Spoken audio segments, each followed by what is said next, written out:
오늘 우리에게 주신 말씀 예레미야 23장 3절부터 8절 말씀, 그리고 시편 119편 105절 말씀인데요. 저와 함께 한 절씩 먼저 교독하도록 하겠습니다. 제가 먼저 읽겠습니다.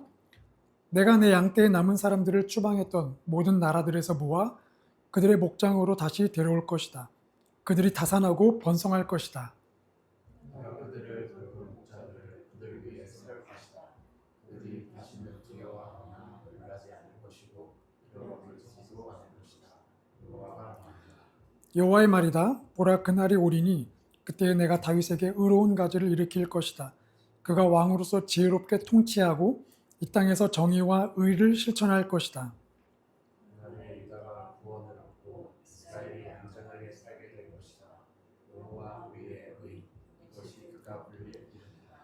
여호와의 말이다. 그러므로 보라, 그날들이 오리니 그때는 그들이 이스라엘 자손을 이집트 땅에서 이끌어내신 여호와께서 살아계신 것 같이라고 더 이상 말하지 않고, 이스라엘 집의 자손들을 북쪽 땅에서 그들을 쫓아내었던 모든 나라들에게서 이끌어내신 여호와께서 살아계신 것 같이 하시리라. 그리고 그들이 자기 땅에서 살 것이다. 아멘. 시편 119편 105절 말씀 읽겠습니다. 시작. 주의 말씀은 내 발의 등이요 내 길의 빛이니이다. 아멘. 오늘 말씀의 제목은 과거의 하나님에서 현재의 하나님으로입니다. 과거의 하나님에서 현재의 하나님으로. 오늘 이 새해 첫 말씀을 나누게 되는데요. 이 새해 첫 주일, 이 과거의 하나님에서 현재의 하나님으로 우리의 신앙이 전환되는 일들이 오늘 말씀을 통해서 시작되기를 소망하고 축복합니다. 우리 자신에게 사랑을 가득 담아서 선포할게요. 임마누엘, 하나님께서 나와 함께 하십니다. 시작. 다시 한번 자신에게, 이기적으로 자신에게 시작. 임마누엘, 하나님께서 나와 함께 하십니다. 아멘. 자, 이번에 옆에 있는 분에게 타의적인 마음으로, 이타적인 마음으로 축복하실게요. 임마누엘, 하나님께서 당신과 함께 하십니다. 자, 순서를 정하셔서 한 분이 말씀하시고 한 분이 듣고 아멘 하세요. 임마누엘, 하나님께서 당신과 함께 하십니다.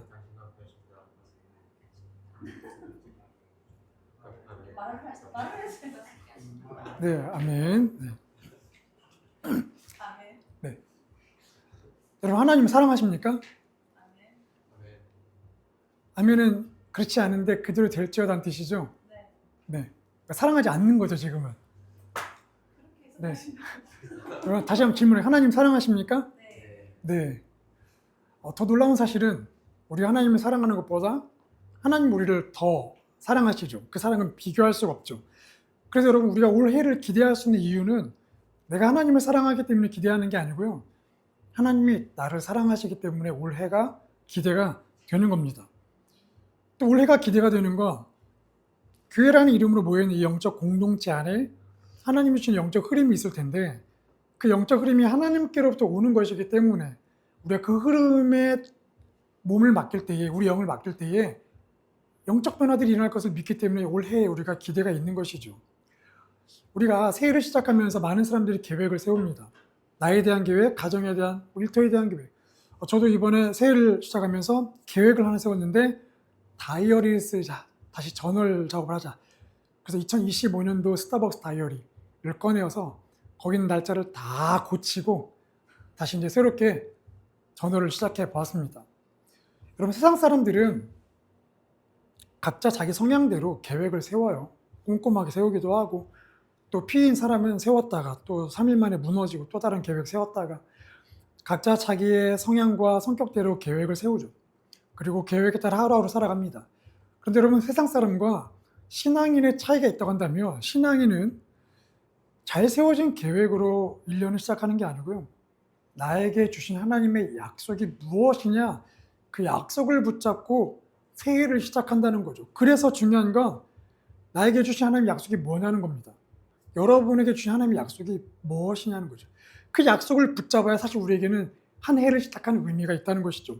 그런 의미에서 오늘 본문의 말씀은 나를 향한 하나님의 약속이 무엇인가, 성경에 기록되어 있는 수많은 약속들 중에 오늘 우리에게 주시는 살아있는 그 약속의 말씀을 우리가 확인해 볼 수 있게 되는 것이죠. 자, 오늘 본문 3절부터 5절까지 말씀을 같이 읽겠습니다. 시작. 내가 내 양떼에 남은 사람들을 추방했던 모든 나라들에서 그들의 목장으로 다시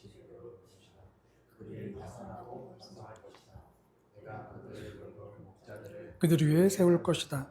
그들이 다시는 두려워하거나 놀라지 않을 것이고 잃어버리지도 않을 것이다.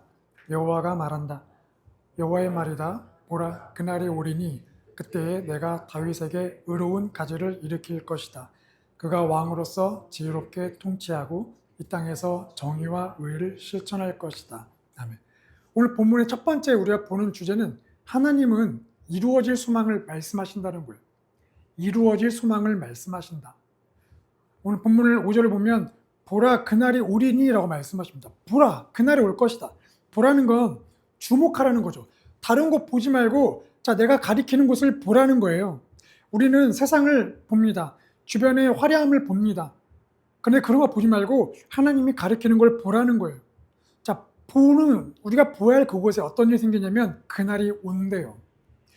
하나님이 약속하신 무엇인가 있는데 그것이 이루어지는 그날이 온대요. 이 말은 바꿔 표현하면 아직은 그날이 아니라는 거예요. 지금은 하나님 말씀하신 소망이 이루어지지 않고 있다는 겁니다. 슬프죠? 말씀하셨는데 아직은 그게 이루어지지 않았다는 거예요. 하나님은 지금 상황이 어떤 상황인지를 보고 있고 그 상황이 얼마나 안 좋은 것인지 알고 계신다는 것입니다. 이 말씀이 예레미야를 통해 선포될 땐 당시 남유다의 상황은 나라가 무너질 위기에 처해 있었어요. 왕들과 지도자들이 극심하게 타락했고요. 종교 지도자들은 백성들의 삶을 망치고 있었습니다. 그러니까 백성들이 영적 방향을 잃어버린 것이죠. 물론 왕들이 이 나라의 위기를 타개하기 위해서 열심히 노력을 했는데 문제는 하나님을 찾는 게 아니라 자기들의 지식과 자기들의 노력을 가지고 주변 강대국의 힘을 빌려서 이 문제를 해결하려고 했다는 것이죠. 하나님께서 이 모습을 지켜보면 얼마나 답답했겠어요. 이 문제를 해결할 분은 오직 하나님 한 분인데 이스라엘 이 나라, 남유다 이 나라가 하나님이 아니라 사람의 힘을 의지하고 있다는 것. 그래서 이 유다의 모습을 지켜보면서 그냥 지나가다가 흘게 쳐다본 게 아니라 이 남유다의 망해가는 모습을 주목해서 지켜보시고 상황을 파악하셨다는 거예요. 그래서 침묵하지 않고 말씀하고 계신다는 겁니다. 본문을 보면 여호와의 말이다. 하나님이 말씀하신다. 이런 문장이 선지서에 자주 나오죠. 말 그대로 하나님이 말씀하셨다라는 거예요. 그 말씀하신 거를 주목해 보라는 겁니다. 오늘 본문을 보면 어떤 말씀하냐면 다윗에게 의로운 가지를 일으킬 것이다. 여기 가지는 왕을 의미합니다. 다윗 왕조에 지금 의로운 왕이 없잖아요. 부패하고 타락한 왕들만 있잖아요. 그래서 백성들이 고통받고 있기 때문에 내가 의로운 가지를 일으킬 것이다. 이 다윗 왕조를 뽑아봐 그래가지고 다른 왕조를 심겠다는 게 아니라 이미 하나님이 선택한 다윗 왕조가 사람들의 죄로 말미암아서 부패된 왕들이 났지만 이제는 그 부패된 왕들을 꺾어내고 의로운 왕이 나오는 가지를 나오게 하겠다. 흐름을 바꾸겠다고 말씀하세요. 그럼 하나님께서 이 소망의 말씀을 주시는 이유는 무엇이냐면 지금 이스라엘 백성들이 처한 절망이 그대로 끝까지 가지 않는다라는 거예요. 지금 힘들고 고통스러운 상황이 끝까지 가지 않는다라는 거예요. 그거 끝날 날이 와. 내가 그거 끝낼게라고 말씀하시죠. 우리는 많은 말을 합니다. 근데 우리가 말한다고 해서 그대로 이루어지는 건 없죠. 돈이 필요해서 돈아 생겨라. 돈이 생기지 않습니다. 우리의 말에는 무언가를 만들어내는 능력이 없어요. 하지만 하나님은 다르십니다. 창세기 1장처럼 흑암과 혼돈이 공허했던 그 태초의 때에 빛이 있으라 말씀하시니까 빛이 생겨났잖아요. 하나님은 말씀하시면 그게 생겨요. 이루어집니다. 그러니까 오늘 본문처럼 하나님이 말씀하신다는 건 뭐냐면 그 소망이 이루어진다는 거예요. 여러분 이 말씀 우리가 믿음으로 받아들이잖아요. 그럼 우리 삶에도 절망이 있고 소망이 있다 할지라도 하나님이 말씀하시면 그 소망이 우리 삶에 이루어진다는 겁니다. 그래서 하나님께서 자꾸 말씀하시는 거죠. 여호와가 말하느니, 여호와가 말씀하느니 계속 말씀하시는 겁니다. 이게 우리에게 정말 큰 위로가 되죠. 새해가 바뀌었다고 해서 달력이 바뀌었다고 해서 우리가 뭐 계획을 세웠다고 해서 우리 삶이 갑자기 확 바뀝니까? 송구영신 예배를 드렸다고 해서 갑자기 새해가 바뀌었나요? 그렇지 않습니다. 작년 12월 날이 추우면 시동이 안 걸리는 저희 차는 새해가 바뀌었음에 불구하고 여전히 시동이 안 걸립니다. 바뀌지 않았어요. 작년에 우리가 겪었던 어려움, 혼란, 막막함, 틀어진 계획들, 결정하지 못한 일들은 2026년이 되어서도요 여전히 우리가 그것을 가슴에 품고 올해로 그냥 왔습니다. 어찌 보면 똑같죠. 날짜만 바뀌었지 상황은 똑같습니다. 그런데 우리의 삶을 계속 지켜보신 하나님께서 말씀하신다는 거예요. 보라, 그날이 오리니. 지금 우리가 예레미야를 읽고 있는데 예레미야를 읽고 있는 이 구절을 읽고 있는 너희들을 잘 기억해. 보라, 그날이 오리니. 하나님이 말씀하신다는 거죠. 여러분, 하나님께서 말씀하시면 우리가 뭘 해야 할까요? 이사야 55장 3절 말씀 같이 읽겠습니다. 시작. 너희는 귀를 기울이고 내게로 나와 들으라. 왜냐하면 너희의 영이 살리라. 내가 너희를 위하여 영원한 언약을 맺으리니 곧 다윗에게 허락한 확실한 은혜이니라. 근데 분명히 말씀하시죠. 너희는 귀를 기울여라. 이사야 55장 뭐라는 거잖아. 와. 그리고 들으라는 거예요. 귀를 기울이고 들어라. 그러면 너희 영혼이 살리라. 귀를 기울인다는 건 그냥 듣는 게 아니고 허리를 숙이는 거예요. 상대방에게 얼굴을 갖다 대는 겁니다. 집중하는 거예요. 그렇게 하나님 말씀에 귀를 기울이면 우리 영혼이 살아난대요. 하나님 말씀은 살아있어. 이 말씀이 뭐 예언의 말씀이든 책망의 말씀이든 뭐 회개하라고 하시든 뭐든 간에 이 성경 말씀에는 하나님의 숨결이 있고 생명이 있고 생기가 들어있습니다. 그래서 여러분, 이 말씀을 읽을 때에 우리 영혼이 살아난대요. 그래서 올해 우리가 성경 읽기를 이제 하려고 하는 이유는 말씀에 귀를 기울이기 위해서입니다. 말씀을 집중해서 한 단어, 한 절, 한 문장 여러 번 곱씹어 읽어보면서 하나님께 귀를 기울이는 거예요. 그럼 영혼이 살아난대요. 당장 눈앞에 문제가 해결되지는 않습니다. 재정의 문제가 해결되고 틀어진 관계가 회복되는 건 아니에요. 그런데 우리 영혼이 살아난대요. 영혼이 살아난다는 건 뭐냐면 하나님과 친밀해진다는 거예요. 그럼 하나님의 음성과 하나님의 생명을 우리가 들을 수 있다는 겁니다. 굉장한 영적인 변화죠. 이전에 경험하지 않은 놀라운 일들이 내 안에서 살아난다는 거예요. 일어난다는 거예요. 여러분, 성경책이 왜 아직도 사라지지 않고 지금 우리에게 있을까요? 왜 온 인류에 온 땅 가운데 성경책이 사라지지 않고 지금도 북녘 땅에 이 성경책이 왜 비밀리에 계속 들어갈까요? 하나님 말씀이 살아있기 때문이에요. 하나님의 소망이 이루어질 게 지금 산더미이기 때문에 그렇습니다. 그래서 여러분, 하나님이 말씀하신다는 건 성경책을 우리가 들고 있고 성경책을 가지고 있는 한 우리가 기억할 건 뭐냐면 비록 내 삶이 절망으로 채워져 있다 할지라도 보라, 그날이 온다는 것이에요. 하나님이 소망을 우리 안에 이루신다는 겁니다. 이것을 우리가 기억하라는 거죠. 두 번째로 5절과 6절 말씀을 같이 읽겠습니다. 시작. 여호와의 말이다. 보라, 그날이 오리니 그때 내가 다윗에게 의로운 가지를 일으킬 것이다. 그가 왕으로서 그날에 유다가 구원을 얻고 이스라엘이 완전하게 살게 될 것이다.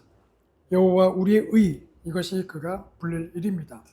두 번째는 하나님이 이미 그 말씀을 이루셨다는 거예요. 하나님이 이미 그 말씀을 이루셨대요. 여러분, 그동안 이제 많은 리더를 만나보셨잖아요. 많은 리더들 가운데에 유독 인상 깊은 리더들이 아마 있을 겁니다. 어쩜 우리가 어떤 일을 해나갈 때에 그 일을 해나가는 방식은 내가 영향받은 리더의 모습일 수 있어요. 제가 말씀 준비하면서 군 생활을 이렇게 떠올려 봤거든요. 군 생활 중에 많은 리더를 만났는데 한 리더는 내무반장이 되니까 당장 주말마다 PX에서 이렇게 음식들, 간식들을 사와서 매주마다 파티를 하더라고요. 계속 먹고 막 이야기 나누고 또 막내가 들어오면 좀 더 많이 사서 파티를 벌이고 그 리더가 있을 때에는 매 주말이 파티였습니다. 그러니까 되게 분위기가 화기애애해지더라고요. 근데 그 리더에서 다른 리더로 바뀌었는데 그 리더는 자기가 리더가 되자마자 주말 파티를 없앴어요. 군기를 잡기 시작하더라고요. 야, 니네 군기 빠졌구나. 맨날 욕하고 지적질을 하고 막내가 오면 막내 관리하라고 하고 분위기가 갑자기 또 삼엄해지고 살벌해지기 시작하는 겁니다. 마음대로 웃지도 못해요. 또 그 다음 리더가 바뀌었습니다. 그 다음 리더는 운동을 좋아해가지고 주말마다 다 이 자기 밑에 애들 데리고 체력 단련실 가서 다 운동시키는 거예요. 운동하는 방법 알려주고 아령 짚는 법 알려주고 그 다음에 일요일이 되면 무조건 축구 2시간, 농구 2시간 매 주말 그냥 운동 싫어하는 애들은 죽으려고 하는 거죠. 근데 놀라운 건 체력이 좋아지더라고요. 그러니까 리더가 누구냐에 따라 내무부실의 분위기가 달라지고 웃을 때도 있고 숨죽여 살 때도 있고 달라지더라는 거예요. 리더가 누구냐가 중요하죠. 그러니까 오늘 본문을 보면 하나님께서 새로운 왕에 대한 약속을 주세요. 그 약속만 하신 게 아니고 약속을 지키시죠. 한 의로운 가지를 일으킬 거다. 의로운 왕을 내가 세울 거야. 이 내용이 메시아에 대한 내용인데 예수님을 통해서 이미 이루어졌죠. 예수님이 새로운 의로운 왕으로 와서 이 땅을 통치하고 다스릴 거야. 그래서 이 분위기가 달라지죠. 어떻게 달라지나? 5절 말씀 상반절 다시 한번 하반절 다시 한번 읽겠습니다. 시작. 그가 왕으로서 통치하고. 첫 번째, 예수님은 지혜롭게 다스리신데요. 여러분, 지혜는 축적된 지식이 아닙니다. 지혜는 하나님께로부터만 오는 것이거든요. 지혜의 근본이신 하나님께서 주시는 건데 하나님의 뜻을 분별하고 실행하는 능력이 지혜라는 거예요. 지혜. 여러분, 왕들은 지식이 많습니다. 왜냐하면 왕과 교육 자체가 지식의 교육이죠. 가장 좋은 최신의 지식들을 모아서 왕자들을 교육시킵니다. 그러니까 왕이 된다는 건 자연스럽게 세상의 지식들을 습득하는 거예요. 근데 문제는 그 세상적인 지식은 지혜가 아니라는 거죠. 여러분, 인류 역사상 지금만큼 넘쳐나는 지식을 누리는 세상은 없을 겁니다. 뭐 빈부귀천할 것 없이 세상적인 지위 상관없이 모든 사람들이 인터넷에 수천 개의 도서관에 지식들이 쌓여있는 것을 누리고 있죠. 손만 까딱하면 어떤 지식은 쉽고 전문적으로 알아낼 수 있습니다. AI가 선별해서 지식들을 엄선해서 우리에게 설명해 주죠. 그런데 그렇다고 해서 여러분 세상이 살만한 곳이 되었습니까? 그렇지는 않습니다. 문제는 넘쳐나는 지식이 아니라는 거예요. 작년 한 해를 우리가 돌이켜보면 많은 위기를 만났을 거예요. 근데 그 위기를 잘 생각해보면 근본적인 원인이 뭐냐면 지식이 없어서가 아닙니다. 지혜가 없어서예요. 지혜가 없어서 말을 실수하고, 지혜가 없어서 관계가 틀어지고, 지혜가 없어서 일 처리를 잘못하게 되고, 그러니까 지혜가 없으니까 계속 우리가 삶에서 문제를 만나고 내가 문제를 만들어내고 위기를 만들어내는 거죠. 자, 그런데 예수님이 지혜의 왕으로 오셨대요. 여러분, 예수님이 오셨을 때 어떤 일이 생겼냐면 당시에 성경에 능통했던, 이 성경에 아주 빠삭했던 바리새인과 서기관들과 예수님이 논쟁을 벌일 때마다 그들이 대패합니다. 백전백패하게 되죠. 왜요? 지혜의 근본이신 예수님을 누가 이기겠습니까? 놀라운 건 종교 지도자들이 예수님의 제자들과도 논쟁했는데 그 제자들과 논쟁에서 또 져요. 예수님이 아닌 예수님의 제자들과 싸워도 집니다. 우리 사도행전 6장 10절 말씀 같이 읽겠습니다. 시작. 스데반이, 네, 스데반 보세요. 성령이 충만하니까, 그 지혜가 임하니까 종교 지도자들하고 또 논쟁했는데 그들이 감히 스데반을 못 이기잖아요. 그 정도로 예수님이, 지혜의 왕이신 예수님이 우리에게 주시는 영적 영향이 크다라는 거예요. 그 백성인 우리에게도 어떤 지혜가 임할까요? 놀라운 지혜가 임하지 않겠습니까? 그래서 여러분, 지혜의 왕이신 예수님을 기억해야 돼요. 이미 그 말씀이 이루어진 걸 우리가 믿어야 돼요. 그래서 때론 답답하고 화가 나고 난처하고 예전에 내 방식대로, 내 경험대로 일을 처리하고 싶을 때마다 잠깐 멈추고 지혜의 왕이신 주님, 저에게 지혜를 주십시오. 제가 말을 어떻게 할까요? 이거 일을 어떻게 해결해야죠? 잠깐 주님께 물어보세요. 간절히 기도하면 지혜를 주십니다. 그러면 한마디의 말만 한다 할지라도 그 지혜 때문에 상황이 바뀌고 환경이 바뀌고 사람이 바뀌고 공격 흐름이 바뀌는 일들이 분명하게 생깁니다. 왜냐하면 예수님이 이미 오셔서 약속을 이루셨기 때문이에요. 우리 또 5절 말씀 같이 읽어볼까요? 5절 화면을 보고 읽겠습니다. 시작. 이 땅에서 정의와 의를 실천할 것이다. 예수님은 정의와 의를 이루시는 왕이세요. 그 당시 왕들은 자기 이익에만 관심이 있죠. 온갖 불의를 일삼습니다. 그러니까 여러분, 정의가 무너져 버려요. 공의가 무너집니다. 정의와 공의는 나라의 시스템인데 시스템이 무너지니까 온갖 비리와 부패가 난무하게 되고 약육강식, 빈익빈 부익부가 심해지게 되죠. 돈이 권력이 돼버리는 겁니다. 여러분, 예수님이 오셨을 때 어떤 일이 생겼습니까? 가난한 자들이 배불리 먹게 됐죠. 오병의 기적을 알고 있습니다. 배불리 먹었을 뿐만 아니라 남았어요. 무너진 빈익빈 현상이, 시스템이 회복되어 갔다고요. 가난해서 병치료를 못 받는 사람들은 예수님 때문에 병이 나았습니다. 갑자기 복지 시스템이 바뀌어버렸어요. 예수님이 이 땅의 복지 시스템을 그렇게 바꾸셨다는 거예요. 원래 있어야 할 시스템을, 정의와 공의를 예수님이 회복시키셨습니다. 그것만이 아니죠. 진짜 정의와 공의가 응축되어 있는 건 뭐냐면 바로 복음이에요. 복음. 여러분, 충격적인 소식은 예수님이 우리를 공짜로 구원해 주지 않았습니다. 구원은 절대 공짜가 아닙니다. 구원받으려면 죄의 대가를 치러야 하거든요. 죄의 대가는 죽음입니다. 근데 그 죽음은 우리가 치른 게 아니라 누가 치렀냐면 예수님이 대신 죄값을 치렀습니다. 공짜가 아니라 죄값을 치렀다고요. 정의와 공의를 이뤄내셨다고요. 그래서 우리가 구원받았거든요. 그러니까 여러분, 죄에 대한 정의와 공의를 예수님이 몸소 직접 행하셨다라는 거예요. 죄로 인해 이 땅이 다 뒤틀어졌는데 그 죄의 문제를 예수님이 정의와 공의의 왕으로 해결하셨다고요. 그래서 여러분, 예수님이 정의와 공의의 왕이 되신 겁니다. 우리는 죄로 인해서 우리가 영적으로 내적으로 시스템이 망가져 버렸어요. 죄로 가득한 내 생각과 내 판단, 내 경험 때문에 내 삶의 시스템이 무너졌다고요. 그래서 여러분, 그 증거가 뭐냐면 이기적으로 생각하잖아요. 남을 비판하잖아요. 비난하잖아요. 보이지 않는 불의를 행하기도 하잖아요. 편법을 쓰기도 하잖아요. 내 눈에 있는 들보는 보지 못하면서 타인에 있는 티는 그렇게 잘 찾아내고 그렇게 부풀려내고 그렇게 비난하잖아요. 마치 나는 의로운 사람인 것처럼. 우리 안에 정의와 공의가 시스템이 무너져버린 증거죠. 그런데 이제는 정의와 공의의 왕 예수님이 오셔서 우리를 회복시키신다는 거예요. 우리를 이미 구원하셨죠. 그 구원을 이루어 가십니다. 그래서 여러분, 우리가 여전히 죄성으로 인해서 옳고 그름을 자꾸 따지려고 하고 상대방 행동을 지적하고 비난하려고 할 때마다 기도하세요. 정의와 공의의 왕 예수님, 나를 다스려 주십시오. 이미 약속이 이루어졌고 그날이 왔기 때문에 나를 다스려 주십시오. 내 안의 영적 시스템, 내 안의 질서를 주님 회복시켜 주십시오. 또 억울한 일 생기면 기도하십시오. 주님, 제가 지금 억울합니다. 정의의 왕, 공의의 왕 예수님, 저를 다스려 주십시오. 이 상황을 바꾸어 주십시오.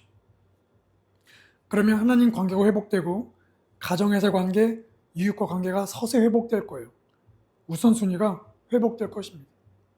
마지막 세 번째 예수님이 하신 일이 뭐니? 6절 말씀 같이 읽겠습니다. 6절 시작. 그날에 유다가 구원을 얻고, 예수님은 구원과 평강을 주시는 왕이래요. 이미 우리 삶의 구원이 이루어졌죠. 이미 우리 삶의 구원이 완성되고 있습니다. 예수님 때문에 평안을 누리고 있어요. 사실 예배를 드리는 이 공간에서, 이 물리적 공간이지만 예수님이 우리와 함께 하시기 때문에 우리가 여기서 평안하게 예배를 드릴 수 있게 된 것이죠. 그런데 올 한 해 이 구원과 평강을 무너뜨리려는 사단의 공격이 많을 겁니다. 여전히 우리 안에 약점과 상처를 들춰낼 거예요. 그래서 우리를 자꾸 무너뜨리게 할 겁니다. 특별히 하나님 말씀을 받을 때에, 말씀을 읽고 은혜를 받을 때에 그 말씀의 은혜의 씨앗들을 빼앗아가려고 공격할 거예요. 마음을 무너뜨릴 겁니다. 근데 여러분 기억하십시오. 예수님이 이미 우리 안에 구원과 평안을 주신 분이시란 사실. 그래서 우리 삶이 이 남유다처럼 멸망의 위기에 직면할 때에 약속이 이루어졌다는 것을 기억해야 돼요. 보라, 그날이 이미 예수님 안에서 그날이 이루어졌다는 것을 우리가 믿는 게 중요합니다. 그 믿는 거, 의심하지 않고 믿는 게 중요해요. 여러분, 우리는 하나님께서 우리를 부르신 이유는 지혜롭게 행동하고 공의를 행하는 사람이 되라고 부르신 게 아니에요. 우리는 절대로 지혜롭고 정의와 공의를 행하는 사람이 되는 게 아니라 우리의 지혜와 정의와 공의의 왕이 되신 예수님을 따라가는 사람으로 부름받았다는 사실입니다. 그 예수님을 닮아가는 사람으로 부름받았다는 사실, 그 예수님을 내 삶의 중심으로 모시는 사람으로 부름받았다는 것을 기억하십시오. 이것이 은혜이죠. 이것이 복음의 능력입니다. 그때의 마지막으로 어떤 놀라운 일이 우리에게 생겼느냐? 우리 7절, 8절 같이 읽겠습니다. 시작. 여호와의 말이다.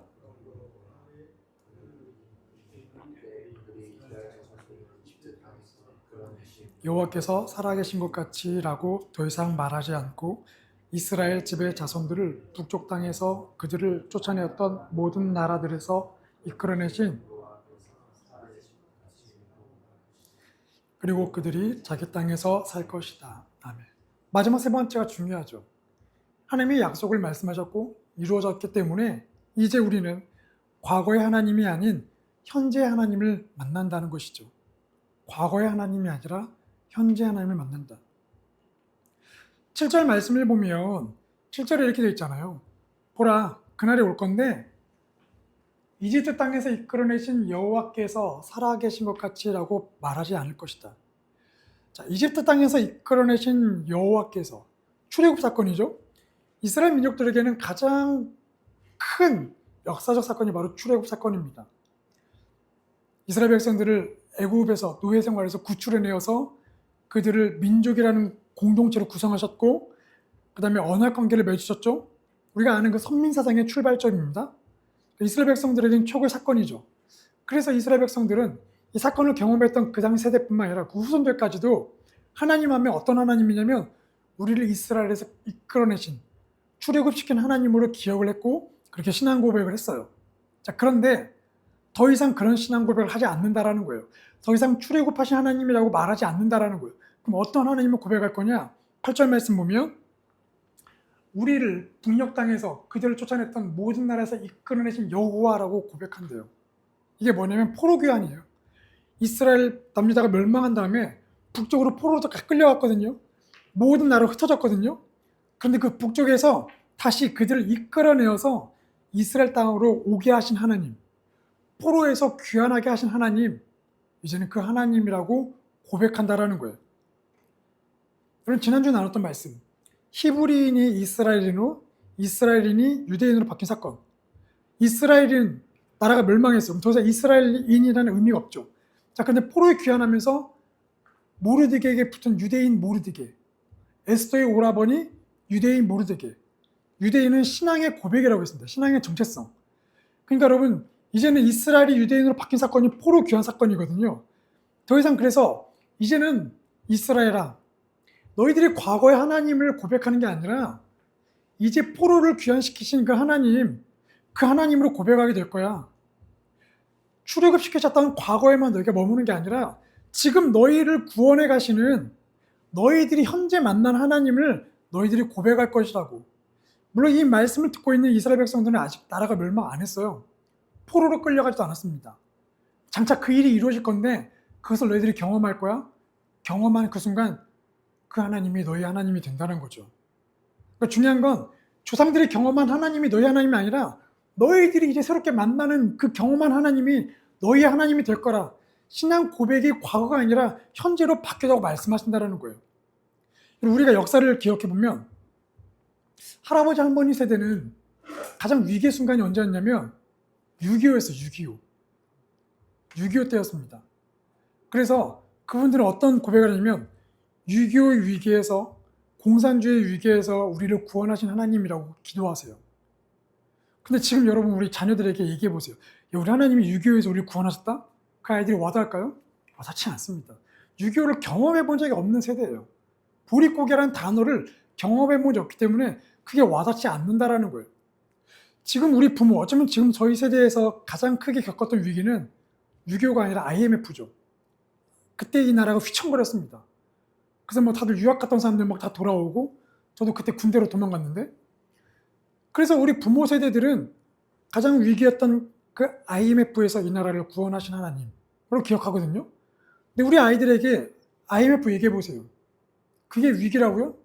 공감하지 못합니다. 그러니까 각 세대마다 역사적 위기를 경험할 때 다르고 그 위기에서 구원해 주신 하나님에 대한 신앙 고백이 다르다라는 거예요. 신앙의 정도도 마찬가지죠. 여러분 일반적 교회 다니는 사람들은 목사가 설교하는 예수님, 또 앞으로 이제 성경 공부하면서 배울 예수님, 또는 이제 나를 전도한 사람이 막 간증한 그 예수님, 그 예수님을 알죠. 그런데 하나님 우리 여기서 한 걸음 더 나가길 원하세요. 너가 경험한 예수를 만나라. 너의 삶에서 예수를 만나라. 설교에서 들은 예수님 찾지 말고 간증을 통해서 야 진짜 하나님이 그런 분, 예수님이 그런 분이야. 그 예수님 찾지 말고 너희가 삶에서 만나라는 거예요. 과거의 하나님, 남의 하나님이 아니라 지금 이 자리에서 너가 그 예수님을 만나라는 거예요. 성경 속에 문자로 쓰여있는 예수님이 아니고 이 성경의 사건들을 지금도 우리 삶에서 그대로 이루시는 예수님을 만나라는 거예요. 우리에게 지금 지혜를 주시는, 정의와 공의를 주시는, 구원을 이루어가신 예수님을 만나라는 거예요. 그럼 이것이 신앙의 결정적 차이입니다. 이스라엘 첫 번째 사울을 보세요. 사울 왕은 겸손해서 왕이 되었어요. 박수를 받을 만하죠. 자, 그런데 사울 왕은 하나님을 개인적으로 만난 적이 없어요. 그냥 사무엘 선지자를 통해서 하나님 말씀을 전달받았을 뿐이죠. 결국 그가 어떻게 되냐면 하나님께 순종하지 않고 점점 자기 중심적으로 변해나가다 버림받게 돼요. 근데 두 번째 왕 다윗을 보세요. 다윗은 양을 치면서 골리앗 쓰러뜨리고 나중에 도망자로 광야 생활하면서 매일 하나님 인격적으로 만납니다. 하나님을 매일매일 만나가니까 그 하나님 임재가 얼마나 좋았는지 나중에 그 임재를 사모하면서 성전까지 짓고 싶어 하잖아요. 나 여기다 성전 지을래요. 하나님 맨날 만나고 싶어요. 하나님을 계속 만났던 거예요. 만나니까 더 만나고 싶은 거예요. 그래서 다윗은 최고의 왕이 되죠. 자, 그런데 그 아들 솔로몬 보세요. 자, 솔로몬도 왕이 되던 날 꿈을 통해 하나님을 만났어요. 그래서 지혜를 받잖아요. 그런데 그 믿음을 끝까지 지키지 못하죠. 왜냐하면 이후에 하나님을 만나지 않거든요. 하나님 만난 사건이 안 나와요. 그냥 그 지혜로 나라를 다스릴 뿐입니다. 그 지혜로 먹고 살아요. 결국 어떻게 됩니까? 솔로몬 때문에 이스라엘 남과 북으로 갈라지죠. 여러분, 하나님을 만나냐 안 만나냐가 이렇게 중요한 사건이라는 거예요. 내 아버지 하나님만 기억하고 살아가는 게 한계가 있다는 거예요. 다윗처럼 매일매일 하나님 만나는 게 중요하다고요. 그래서 하나님과 만남은 현재 진행형입니다. 오늘 말씀을 통해서 하나님을 만나지 않으면 다시 우리 옛사람으로 돌아가게 돼요. 우리의 신앙이 과거 지향점이 아니라 현재 지향점이 돼야 한다는 거죠.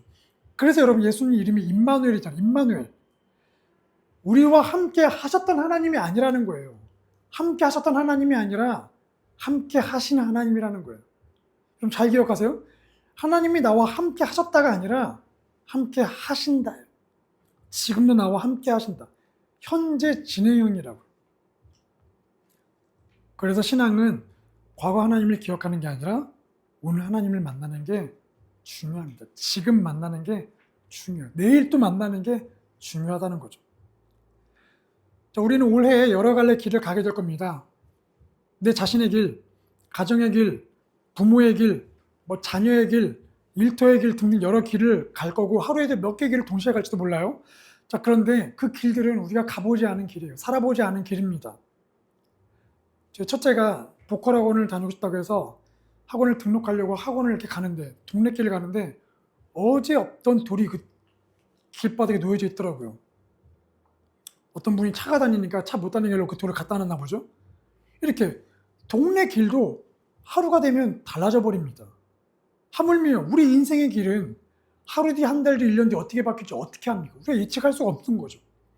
그래서 하나님께서 우리에게 말씀을 주세요. 이 길에 대한 말씀을 주십니다. 우리 시편 119편 105절 말씀을 같이 읽겠습니다. 시작. 아멘. 너무 잘 아는 말씀이죠? 근데 여러분, 이 말씀 원어를 보면 동사가 없어요. 이 원어는 명사로만 되어 있습니다. 그러니까 주의 말씀, 내 발 등, 내 길 빛. 명사로만 되어 있는 명사문이에요. 이 명사문은 특징이 있는데 뭐냐면 지속된다는 거, 지속된다는 거. 그러니까 이 구절이 어떤 과거의 주의 말씀은 내 발의 등이었고 내 길의 빛이었습니다가 아니에요. 아니면 주의 말씀이 언젠가는 내 발의 등이 될 거고 내 길의 빛이 될 거예요가 아닙니다. 이거는 그냥 현재 계속 주의 말씀은 언제나 계속해서 어제나 오늘 내일 1분 뒤에도 1초 뒤에도 내 발의 등이고 내 길의 빛입니다 라는 거예요. 굳이 시제를 따지자면 현재 진행형이에요. 죽을 때까지 이 말씀은 계속 진행 중이라는 겁니다. 이 말씀 보면 주의 말씀은 내 발의 등이래요. 발은 바로 앞이죠. 바로 앞입니다. 그러니까 미시적 관점에서 우리의 앞을 자세히 보여주는 역할을 한다는 거예요. 나무를 보게 해주죠. 그런데 또 주의 말씀은 내 길의 빛이래요. 길은 쭉 멀리 앞에 뻗어져 있잖아요. 거시적 관점에서 내 인생을 비춰주는 역할을 한다는 거죠. 숲을 보여주는 역할을 한다는 거죠. 우리 인생은 거시적 관점, 미시적 관점이 늘 필요합니다. 이 조화가 필요한데 그 모든 것들을 비춰주는 숲과 나무를 보여주게 하는 역할을 이 말씀이 한다는 거죠. 그래서 여러분 우리 주의 말씀이 그래서 필요한 겁니다. 매 위기 때마다 나무를 볼 때마다 또는 거시적 관점으로 숲을 봐야 할 때마다 주의 말씀이 필요한 거예요. 현재 계속 말씀하시는 그 음성의 귀를 기울여야 한다는 거예요.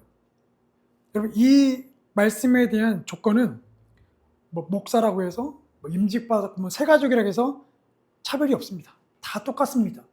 누구에게나 똑같이 성경을 읽어야 하고 누구나 그 음성을 들어야 하고 직접 하나님을 만나고 동행해야 한다는 거예요. 그래서 리차드 백스터라는 그 청교도 목사님이 이런 말을 했습니다. 우리 같이 함께 읽어볼게요. 시작. 말씀을 읽고 묵상하고 기도하려면 벗어나라. 자연을 초월하는 대상에 혼신을 다해 집중해야 하는 우리가 사람들 틈에서 묵상할 수는 없다. 하나님이 홀로 혹은 천사들을 데리고 군중 틈에 섞인 선지자에게 나타나셨다는 이야기를 들은 적이 있는가? 그들이 홀로 있을 때 하나님은 그들에게 나타나셨다. 네, 하나님은 홀로 있을 때 나타나세요. 천사들을 동원해 나타나지 않습니다. 또 우리 알고 있는 로렌스 형제, 하나님의 임재연습이라는 책을 쓴 로렌스 형제가 또 이런 글을 남겼어요. 같이 읽겠습니다. 시작. 하나님의 은혜가 있다면 우리는 어떤 일이든 할 수 있을 테지만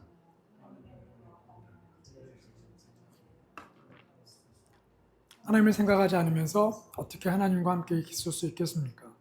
하나님과 함께 하지 않으면서 어떻게 하나님과 함께 있을 수 있겠습니까? 네, 은혜가 없으면 죄만 짓는데요. 그래서 하나님과 함께 있으려면 그래서 성경을 읽어야 한다는 거예요. 하나님을 생각하려면 그래서 기도해야 한다는 거예요. 이것이 우리의 일상이 되어야 한다는 것이죠. 그래서 여러분, 2026년은 과거의 하나님으로 살지 마십시오. 남의 하나님으로 살지 마십시오. 그래서 다른 하나님, 다른 사람의 하나님으로 부러워하지도 마시고 여러분의 하나님으로 사십시오. 종교 생활에 매이지 마시고 하루하루 그 삶에 하나님을 직접 만나십시오. 그래서 오늘 우리에게 말씀하고 약속하셨잖아요. 새해를 시작할 때 중요한 건 나를 향한 하나님의 약속이 무엇인지를 알고 붙잡는 것. 오늘 우리에게 준 약속은 더 이상 너희들이 과거의 하나님을 말하지 않고 지금 하나님으로 신앙 고백할 것이다. 지금 너희가 만나게 될 것이다. 왜냐하면 약속은 이루어졌기 때문에. 그래서 여러분의 매일매일 삶이 하나님의 음성을 듣고 따라가는, 성경을 읽고 동행하는 삶이 되기를 소망하고 축복합니다.